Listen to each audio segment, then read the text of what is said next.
This is NDTV, and you're watching Classics.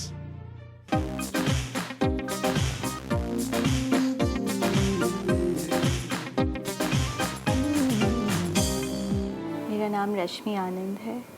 मैं 40 सालों की हूँ। मेरे 2 बच्चे हैं, 14 साल की बेटी है और 10 साल का बेटा। कलकत्ते में पली बड़ी हुई हूँ और शादी के बाद दिल्ली आई। अरेंज्ड मैरिज थी। लेकिन रश्मि की शादी एक भयानक सपना थी। पति ने शुरुआत से ही अपना हक जमाने के लिए उसके साथ मारपीट शुरू कर दी। छोटी छोटी चीज़ों पे हाथ उठता था। ऐसी कोई हड्डी नहीं है मेरी जो टूटी नहीं है। इनफैक्ट कभी कभी मैं बैठे बैठे हंसती भी हूँ अपनी मदर के साथ कि होम्योपैथी में तो मैं एक्सपर्ट हो गई। सिम्फाइटम है मेडिसिन जो हड्डी रिपेयर करती है। मैं तो थोक में लेती थी, but it was a very difficult life and I am glad I am out of it. अपनी तकलीफ को शायद रश्मि सह भी लेती, लेकिन बच्चों का हाल उससे देखा नहीं गया और वो शादी से बाहर निकलने की हिम्मत कर पाई। मेरे बेटे ने इतनी वायलेंस देखी कि वो बात करना उसने बंद कर दिया। और जब रश्मि ने घर छोड़ने का फैसला किया तो उसके पास कुछ भी नहीं था, लेकिन हिम्मत थी और सर उठाकर जीने की चाह। 10 साल में जी नहीं हूँ। I want to live and every woman should live. Don't suffer at all.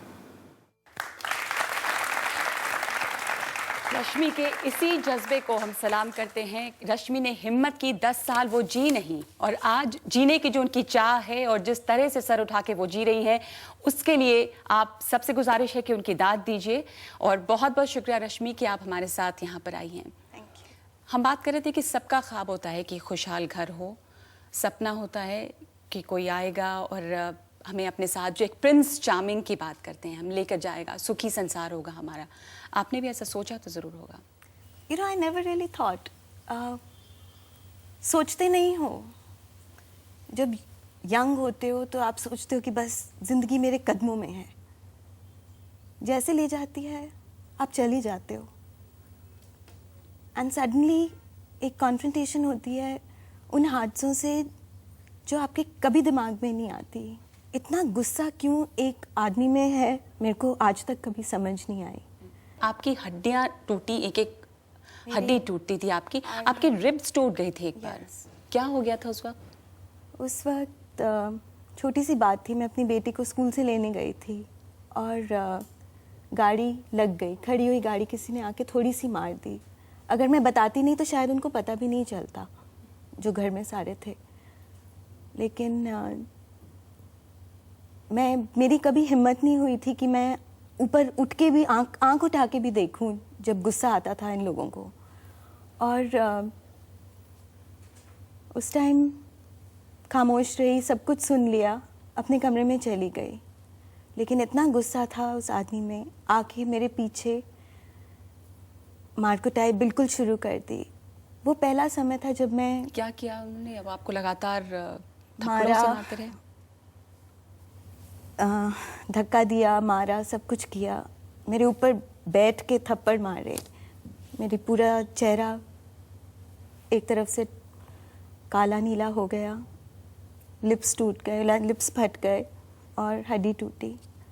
जो बाजुओं की हड्डी होती है वो तो अक्सर टूटती थी, लेकिन रिब्स। बाजुओं की हड्डी अक्सर टूटती थी? अक्सर टूटती थी।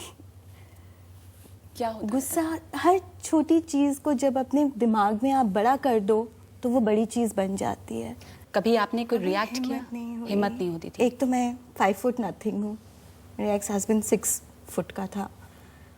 और फिजिकली इंटिमिडेशन जो होती है वो बहुत डरावनी होती है। माँ बाप को पता था ये सब कुछ किस तरह से हो रहा है आपके साथ? आई नेवर टोल्ड देम कि रेगुलरली होता था। जब उन्होंने ये देखा मुझे इस हालत में, तो उन्होंने सोचा कि एक बार ही हुआ है, शायद ट्राई करने की। रिब्स टूट गई थी आपकी, तो आपको यहाँ अस्पताल में भर्ती कराया गया या आप उसी हालत में अपने माँ बाप के पास चली गई?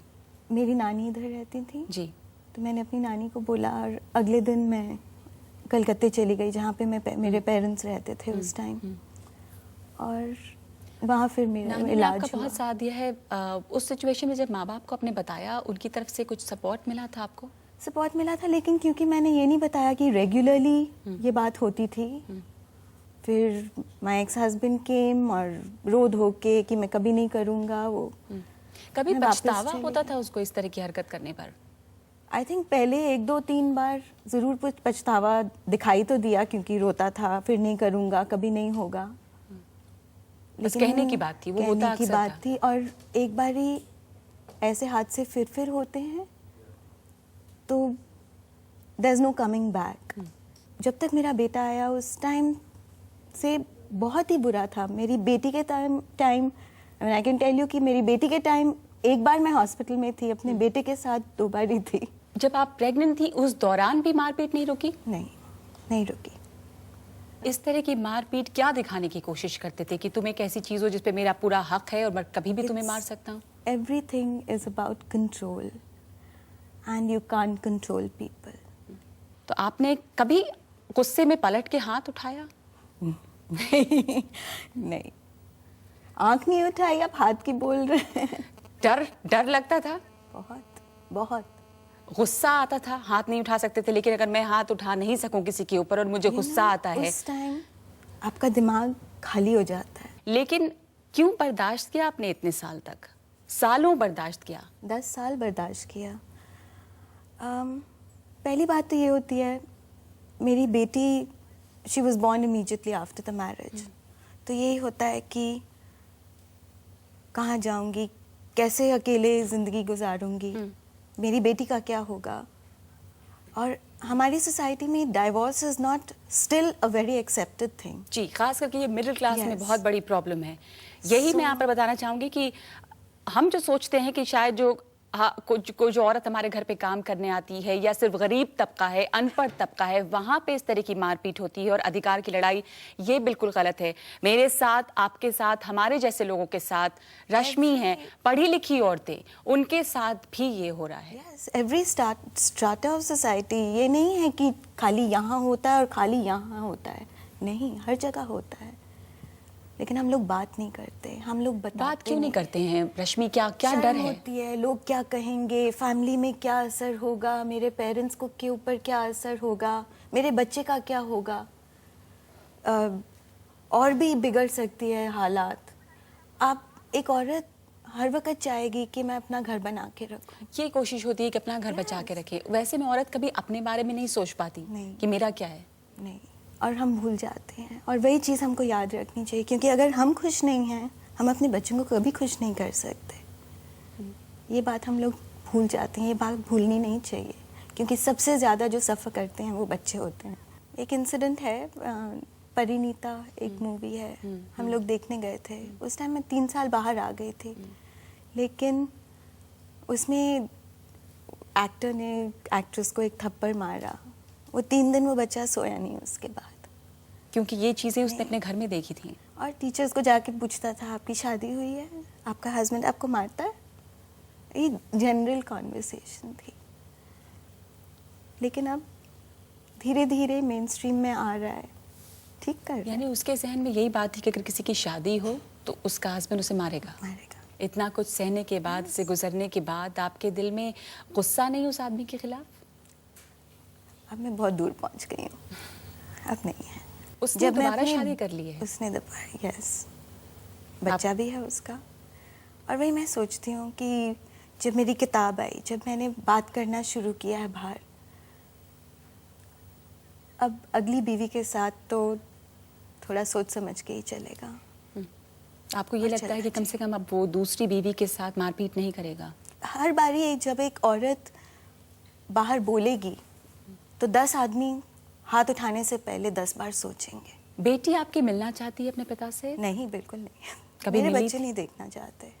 माँ को उसने इस सारे हालत में देखा है, तो आदमियों के लिए शादी के प्रति, कि शादी करना चाहती है, उसे क्या लगता है, डर दिल में बस गया है? जब बच्चे एडवर्सिटी देखते हैं ना, तो वो बहुत स्ट्रांग हो जाते हैं। और आई थिंक इतने एग्जाम्पल्स हैं खुश मैरिजेस की। जी। Like I believe in marriage even now. I don't think कि I would tell my daughter कि never trust a man. No, it's not true. No. बड़ी बात है ये. मालदीप सिद्धू इस वक्त हमारे साथ हैं, वकील हैं दिल्ली में हाई कोर्ट में. मालदीप, ये जो 2005 का डोमेस्टिक वायलेंस एक्ट है, जिसकी ये कॉपी है, 2005 में ये एक्ट बना, उसके तहत किन चीज़ों को हम डोमेस्टिक वायलेंस में, घरेलू हिंसा में शामिल कर सकते हैं? कोई इनको फोर्स कर दे, अपनी कोई नौकरी करती हो वो छोड़ दे मेंटल टॉर्चर के वजह से, तो इनको वहाँ भी कॉम्पेंसेशन मिल सकती है. मॉनेटरी कॉम्पेंसेशन, प्रोटेक्शन मिल सकती है, घर में रहने के लिए प्रोटेक्शन मिल सकती है, वायलेंस से प्रोटेक्शन मिल सकती है. इस एक्ट में प्रोवाइडर्स हैं, प्रोटेक्शन ऑफिसर्स अपॉइंट किए गए हैं जो इनके घर जाके पता भी कर सकते हैं कि वायलेंस हो रही है और मैजिस्ट्रेट को रिपोर्ट करेंगे. रश्मि, आपने शुरुआत कहाँ से की थी? आपने कंप्लेन, शिकायत की कहीं? Yes, crime against women cell. उन्होंने मेरी मदद की बहुत आपकी? मदद की. I fought a lawyer. My ex husband was a lawyer. तो वो यूज्ड टू टेल मी कि 10 साल कोर्ट में धक्के खिलवाऊंगा, उसके बाद रेंगती हुई आओगी. लेकिन वो आपको कहते थे कि रेंगती भी वापस मेरे पास Yes. आओगी. यहाँ भी एक हक, एक अधिकार Of जमाने की course. कोशिश. Good आप for उस me. वक्त आप कुछ कोई नौकरी भी नहीं करती थी, फाइनेंशियल प्रॉब्लम्स भी होंगी. Yes, I was a freelancer, advertising में थी. जी. थोड़ा बहुत जितना कर सकती थी. मेरी बेटे की प्रॉब्लम्स थी, हर किस्म की प्रॉब्लम्स थी, लेकिन भगवान का साथ बहुत होता.